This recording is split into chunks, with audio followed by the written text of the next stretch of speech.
ಅನೇಕರಿಗೆ ಗೊತ್ತಿದೆ ಒಂದು ಕತೆ. ಈ ಚಿಂತೆ ಅಂತ ಬರುವಾಗ ಒಂದು ಕತೆ ಹೇಳೇ ಹೇಳ್ತಾರೆ ಅಲ್ವಾ? ನಾನು ಅದನ್ನ ಹೇಳಿ ಮುಗಿಸ್ತೀನಿ, ಪ್ರಾರ್ಥನೆ ಮಾಡೋಣ. ಒಂದು ಅಜ್ಜಿ ಕಟ್ಟಿಗೆ ಆರ್ಸಕ್ ಹೋಗಿದ್ಲಂತೆ. ಕಟ್ಟಿಗೆ ಆರಿಸ್ಕೊಂಡಿದ್ದೇನೆ ಒಂದು ಹೊರೆ ಕಟ್ಕೊಂಡು ತಲೆ ಮೇಲೆ ಹೊತ್ಕೊಂಡು ಬರ್ತಿದ್ಲಂತೆ. ಆ ಕಡೆಯಿಂದ ಅದೇ ತೋಟದ ಯಜಮಾನ ತನ್ನ ಗಾಡಿನ ಹೊಡ್ಕೊಂಡು, ಬಂಡಿ ಗಾಡಿನ ಹೊಡ್ಕೊಂಡು ಬರ್ತಾ ಇದ್ನಂತೆ. ಆಗ ಅಜ್ಜಿ ನೋಡಿದಾಗ ಆ ಅಮ್ಮನ ಕೈ ಕಾಲೆಲ್ಲ ನಡಕ್ತಿತ್ತಂತೆ. ಅಯ್ಯಯ್ಯೋ, ಈ ಮುದುಕಿಗೆ ಯಾಕೆ ಬೇಕು ಇದೆಲ್ಲ? ಏನಾರ ಆಗ್ಬಿಟ್ರೆ, ವೇ ಅವ ನೀನೇನ್ ಮಾಡು, ನನ್ ಗಾಡಿ ಮೇಲೆ ಹತ್ ಕುತ್ಕೋ, ಹೊರೆ ಹಾಕು, ಅಲ್ಲಿ ಗಂಟ ಬಿಡ್ತೀನಿ ಅಂತ ಅಂದಂತೆ. ಆಗ ಆಕೆ ಏನ್ ಮಾಡ್ದಂತೆ, ಆಯ್ತು ಸ್ವಾಮಿ ಒಳ್ಳೇದಾಯ್ತು ಅಂತ ಅಂದಂತೆ. ಈತನ ಏನೋ ಯೋಚನೆ ಮಾಡ್ತಾ ತನ್ನ ಗಾಡಿನ ನಡ್ಸ್ಕೊಂಡು ಹೋಗ್ತಾನೆ ಇದ್ದಾನೆ. ಆಕೆ ಕುತ್ಕೊಂಡಿದ್ದಾಳೆ, ಆಕೆ ಹೊರೆ ನನ್ನ ಗಾಡಿ ಮೇಲೆ ಆಯ್ತು ಅಂತ ತಿಳ್ಕೊಂಡು ಗಾಡಿ ಹೊಡಿತಾ ಇದ್ದಾನೆ. ಆದ್ರೆ ಶಬ್ದ ಏನು ಬರ್ತಾ ಇಲ್ಲ. ಸ್ವಲ್ಪ ದೂರ ಹೋದ್ಮೇಲೆ ಅನುಮಾನ ಬಂತಂತೆ ಈತನಿಗೆ. ಇದೇನಿದು, ಈ ಮುದುಕಿ ಏನಾದ್ರು ಬಿದ್ದಿದೋಗ್ಬಿಟ್ಲಾ? ಏನು ಮಾತೇ ಇಲ್ಲ, ಶಬ್ದನೇ ಇಲ್ವಲ್ಲ ಅಂದ್ಬಿಟ್ಟು ಹಿಂದೆ ತಿರುಗಿ ನೋಡ್ತಾನಂತೆ. ಆ ಗಾಡಿ ಮೇಲೆ ಕುತ್ಕೊಂಡು ಆ ಕಟ್ಟಿಗೆ ಹೊರೆಯನ್ನ ತಲೆ ಮೇಲೆ ಹೊತ್ಕೊಂಡು ಕೂತವಳಂತೆ. ಆಗ ಗಾಡಿ ನಿಲ್ಸ್ಬಿಟ್ಟು ಕೇಳಿದಂತೆ, ಅಯ್ಯೋ ಬುದ್ಧಿವಂತಿನ ದಡ್ಡಿನ ನೀನು, ನಿನ್ ಯಾಕೆ ಕತ್ತಿಸ್ಕೊಂಡೆ ಗಾಡಿ ಮೇಲೆ? ನೀನ್ ಹೊರೆ ಇಳಿಸಿರ್ತೇನೆ, ನೆಮ್ಮದಿ ಕುತ್ಕೋಬಾರ್ದಾಗಿತ್ತಾ ಅಂತ ಕೇಳ್ತಾಳೆ. ಆಗ ಆಕೆ ಹೇಳ್ತಾಳೆ, ನಾನೇ ಕುತ್ಕೊಳ್ಳೋದೆ ನಿನಗೂ ನಿನ್ ಎತ್ತಿಗೆ ಭಾರ ಅನ್ಸೈತೆ, ಈ ಹೊರೆ ಯಾಕಪ್ಪ ಭಾರ ಆಗಿರ್ಬೇಕು ಅಂತ. ಹಿಂಗೆ ಕೆಲವು ಜನಗಳು ದೇವ್ರು ಕರ್ದಿರೋದು, ಎಲೆ ಕಷ್ಟಪಡೋವ್ರೆ, ಹೊರೆ ಹೊತ್ತವ್ರೆ, ನೀವೆಲ್ಲ ನನ್ನ ಬಳಿಗೆ ಬಂದ್ರೆ ನಾನು ವಿಶ್ರಾಂತಿ ಕೊಡ್ತೀನಿ, ನಿನ್ ಚಿಂತೆ ಎಲ್ಲ ನನ್ನ ಮೇಲೆ ಹಾಕುವಂತ ದೇವ್ರು ಕರ್ದವನೆ. ನಾವ್ ಹಂಗಲ್ಲ, ನಮ್ ಚಿಂತೆಗಳು, ನಮ್ ಕಷ್ಟಗಳು, ನಮ್ ಪ್ರಾಬ್ಲಮ್ ಎಲ್ಲ ನಾವೇ ಹೊತ್ಕೊಂಡಿದೀವಿ, ದೇವ್ರ ಮೇಲೆ ಹಾಕಿಲ್ಲ. ನಾನೇ ದೇವ್ರಿಗೆ ಭಾರವಾಗಿದ್ದೀನಿ, ನನ್ ಚಿಂತೆ ಯಾಕೆ ಭಾರ ಆಗಿರ್ಬೇಕು ಅಂತ ಅನೇಕರ ಯೋಚನೆ. ಅಲ್ಲೇಲೂಯ್ಯ. ಅದಕ್ಕೆ ಅವನು ಹೇಳಿದಂತೆ, ನನ್ನ ಎತ್ತಿಗೆ, ನನ್ನ ಗಾಡಿಗೆ ನೀನು ಭಾರ ಅಲ್ಲ, ನಿನ್ ಹೊರೆನೂ ಭಾರ ಅಲ್ಲ. ಯೇಸುಗೆ ನೀನು ಭಾರ ಅಲ್ಲ, ನಿನ್ ಕುಟುಂಬದ ನಿನ್ ಅಗತ್ಯತೆಗಳ ಚಿಂತೆನೂ ಕೂಡ ಭಾರ ಅಲ್ಲ. ಅಲ್ಲೇಲೂಯ್ಯ. ಯಾವಾಗಲೂ ತಿಳ್ಕೊಂಡು ಅರ್ಥ ಇದ್ರಾ? ಒಂದು ಸಾರಿ ಘನ ಸೇವಕರಾಗಿರುವಂತ ಯೇಸನ್ನವರು ಸಾಕ್ಷಿ ಹೇಳಿದ್ರು. ಆ ಸಾಕ್ಷಿನ ಕೇಳಿದ್ದೆ ನಾನು. ಅವ್ರು ಒಂದ್ಸಾರಿ ಪ್ರಪ್ರಥಮ ಬಾರಿಗೆ ವಿಮಾನದಲ್ಲಿ ಇಸ್ರಾಯೇಲ್ ದೇಶಕ್ಕೆ ಹೋಗ್ತಿದ್ರಂತೆ. ನಮ್ಮ ಭಾರತ ದೇಶದಿಂದ ಇಸ್ರಾಯೇಲ್ ದೇಶಕ್ಕೆ ಹೋಗಕ್ಕೆ ಅವಕಾಶ ಸಿಕ್ತು. ಬಹಳ ದಿನದ ಕನಸು ಅವ್ರಿಗೆ, ಜೆರುಸಲೇಮ್ ನೋಡ್ಬೇಕು, ಯೇಸುಸ್ವಾಮಿ ಹುಟ್ಟು ಬೆಳೆದಂತ ಸ್ಥಳ ನೋಡ್ಬೇಕಂತ. ಏನೋ ಒಂದು ಕೃಪೆ, ದೇವ್ರ ಕೃಪೆಯಿಂದ ಒಂದು ಅವಕಾಶ ಸಿಕ್ತಂತೆ. ಅವ್ರದ್ದು ಅಷ್ಟೊಂದು ದುಡ್ಡಿಲ್ಲ, ಅವರ ಸ್ನೇಹಿತರು ಸರಿ ಕರ್ಕೊಂಡು ಹೋದ್ರಂತೆ. ಹಂಗಾಗಿತ್ತೇನೆ ವಿಮಾನದಲ್ಲಿ ಊಟ ಕೊಡ್ತಾರೆ ಗೊತ್ತಾ? ಇವ್ರು ಊಟ ಮಾಡಕ್ಕೆ ಹೆದರಿಕೆ, ಎಷ್ಟು ದುಡ್ಡು ಆಯ್ತದೋ ಏನೋ ಗೊತ್ತಿಲ್ಲ. ಏನಂತೆ, ಎಷ್ಟು ಕಟ್ಟಬೇಕು, ನಮ್ದು ಅಷ್ಟೊಂದು ದುಡ್ಡಿಲ್ಲ, ಯಾಕಪ್ಪ ಬೇಕು, ಏನೋ ಉಪವಾಸನೋ ಊಟ ಮಾಡೋದು, ದೇವ್ರ ಕೃಪೆಯಿಂದ ಹೆಂಗೋ ಏಸಪ್ಪ ಹುಟ್ಟದ ಊರಿಗೆ ಹೋಗ್ತಿದೀವಿ, ನೋಡ್ಕೊಂಡ್ ಬಂದ್ಬಿಡೋಣ ಅಂತ ಹೇಳಿ ಖುಷಿಲಿ ಹೋಗ್ತಿದ್ದಾರೆ. ಊಟನೇ ಮಾಡ್ತಿಲ್ಲ. ಆಗ ಪಕ್ಕದಲ್ಲಿರೋ ಕೇಳೋದ್ರಿಂದ, ಯಾಕೆ ಕೇಸನ್ನಾರು ಊಟ ಮಾಡಿ ಅಂತ. ಬ್ರದರ್ ಏನಿಲ್ಲ, ಅದು ಎಷ್ಟಾಗ್ತದೆ ಏನೋ, ದುಡ್ಡು ಕೊಡ್ಬೇಕಾಯ್ತು, ಅಷ್ಟೊಂದು ದುಡ್ಡಿಲ್ಲ. ಆಗ ಅವರಂತೆ, ಇಲ್ಲ ನೀವು ಟಿಕೆಟ್ ತಗೊಂಡ್ರಲ್ಲ, ಆ ಟಿಕೆಟ್ ಅಲ್ಲೇ ಬಂದ್ಬಿಡ್ತು ಇದು ಸೇರಿಸಿ, ನೀವ್ ಎಷ್ಟು ಬೇಕಾದ್ರೆ ಏನ್ ಬೇಕಾದ್ರೂ ತಿನ್ಬೋದು, ಟಿಕೆಟ್ ಜೊತೆನೆ ನಿಮ್ಗೆ ಊಟಕ್ಕೆ ಮಲಿಕಳಕ್ಕೆ ಎಲ್ಲಾನು ಕೂಡ ಅವರೇ ಸೇರ್ಸೆ ತಗೊಂಡಿರ್ತಾರೆ ಅಂತಾರಂತೆ. ಹೌದಾ? ಆಗ ಅವ್ರು ಏನ್ ಮಾಡಿದ್ರಂತೆ, ಹೊಟ್ಟೆ ತುಂಬಾ ಉಂಡ್ರಂತೆ.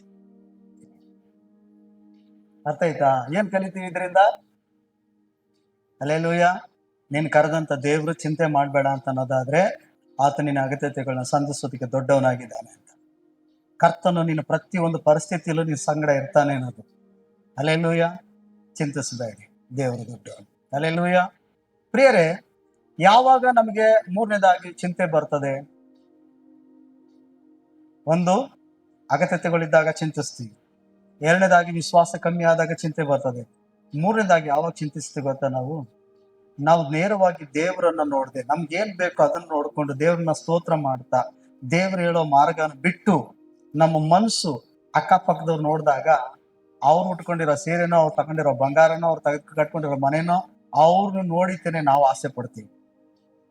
ಆಗ ಅವ್ರ ತರ ನಾವಿಲ್ವಲ್ಲ ಅಂತ ಯೋಚನೆ ಮಾಡಕ್ ಪ್ರಾರಂಭ ಆಗ್ತೀವಿ.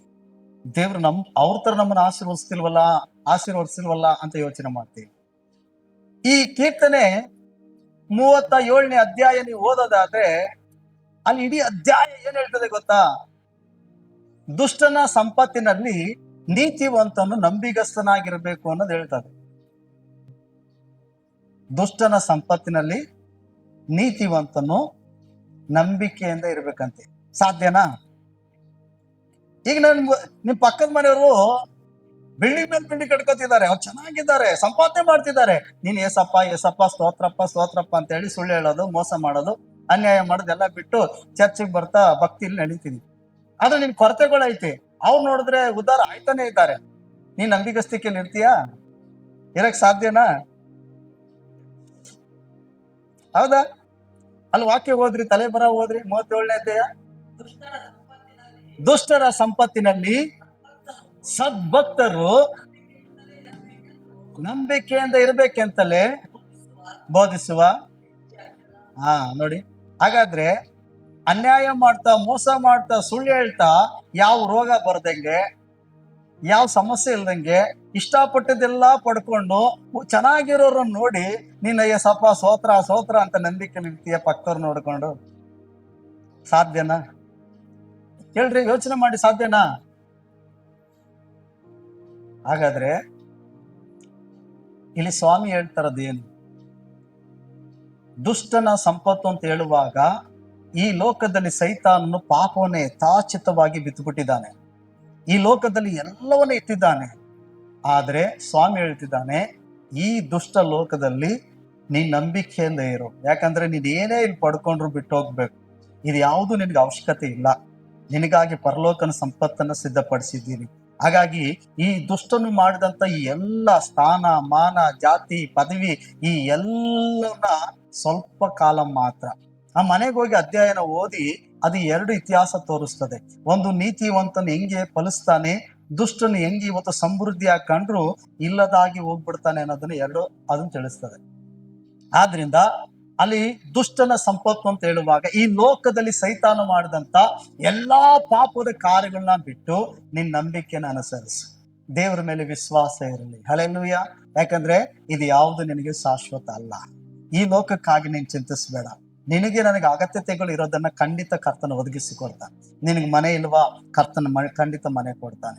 ಕರ್ತನ ನಿನ್ ಸಾಲದಲ್ಲಿದ್ಯಾ? ಹೊರಗಡೆ ತಗೊಂಡ್ಬರ್ತಾನೆ. ನಿನ್ನ ಮಕ್ಕಳ ಭವಿಷ್ಯನ ಕರ್ತನ ಕಟ್ಟುತ್ತಾನೆ. ನಿನ್ನ ಆರೋಗ್ಯನ ಕರ್ತನ ಕೊಡ್ತಾನೆ. ಕರ್ತನ ಮೇಲೆ ನಿನ್ ಚಿಂತೆ ಹಾಕು, ದೇವರನ್ನು ಸ್ತುತಿಸು. ಕರ್ತನು ಪ್ರತಿ ಒಂದು ಕೊರತೆನ ನೀಗಿಸಿ ನಿನ್ನ ಪರಿಪೂರ್ಣವಾಗಿ ಆಶೀರ್ವದಿಸ್ತಾನೆ. ನೀನ್ ಚಿಂತೆ ಮಾಡದೆ ದೇವರನ್ನು ಸ್ತುತಿಸು. ಯಾವಾಗ ನಾವು ಪಕ್ಕದಲ್ಲಿರೋರನ್ನ ನೋಡ್ತೀವೋ ಖಂಡಿತ ನಾವು ದೇವರನ್ನ ಬಿಟ್ಟು ಏನ್ ಮಾಡ್ತೀವಿ? ಪಕ್ಕದವ್ರು ನೋಡುವಾಗ ಮುಳುಗಿ ಹೋಗ್ತೀವಿ. ಪೇತ್ರ ನೀರಿನ ಮೇಲೆ ನಡೆಯುವಾಗ, ಸ್ವಾಮಿನ ನೋಡಿ ನಡೆಯುವಾಗ ಚೆನ್ನಾಗೇ ಇತ್ತು, ಚೆನ್ನಾಗಿ ನಡ್ಕೊಂಡು ಹೋಗ್ತಿದ್ದ. ನೀರಿನ ಮೇಲೆ ನಡೆಯುವಾಗ ಅದು ಒಣನೆಲ್ ತರ ಇತ್ತು. ಆದ್ರೆ ದೇವರ ಮೇಲಿರೋ ದೃಷ್ಟಿ ಯಾವಾಗ ಬೇರೆ ಕಡೆ ಹೋಯ್ತೋ ಆ ತಕ್ಷಣ ಮುಳುಗಿ ಹೋದ. ನಮ್ಮ ಜೀವಿತದಲ್ಲಿ ಅದೇ. ದೇವರನ್ನ ಬಿಟ್ಟು ಯಾವಾಗ ನಮ್ಮ ದೃಷ್ಟಿ ಬೇರೆ ಕಡೆ ಹೋಗ್ತದೋ ಆಗ ಚಿಂತೆಯನ್ನ ಕೊಳದೊಳಗೆ ಮುಳುಗೋಗ್ತೀವಿ. ಚಿಂತೆಯನ್ನ ಸಮುದ್ರದೊಳಗಡೆ ನಾವು ಮುಳುಗೋಗ್ತೀವಿ. ಕ್ರಿಸ್ತನ ಮೇಲಿರೋ ದೃಷ್ಟಿಯನ್ನ ಬೇರೆ ಕಡೆ ತಿರುಗಿಸ್ಲೇಬೇಡ. ನಿನಗೇನ್ ಕೊಟ್ಟಿದ್ದಾನೋ ತೃಪ್ತಿಯಾಗಿರು. ನಿನಗೇನ್ ಕೊಡ್ತೀನಿ ಅಂತ ದೇವ್ರು ಹೇಳಿದ್ದಾನ ಅದನ್ನ ನಂಬಿ ದೇವ್ರನ್ನ ಸ್ತುತಿಸ್ತಾ ಇರು. ಖಂಡಿತ ಮಾತು ತಪ್ಪದೇ ಇರೋ ದೇವ್ರು ನಿನ್ನ ಜೀವಿತದಲ್ಲಿ ದೊಡ್ಡ ಕಾರ್ಯಗಳು ಮಾಡ್ತಾನೆ.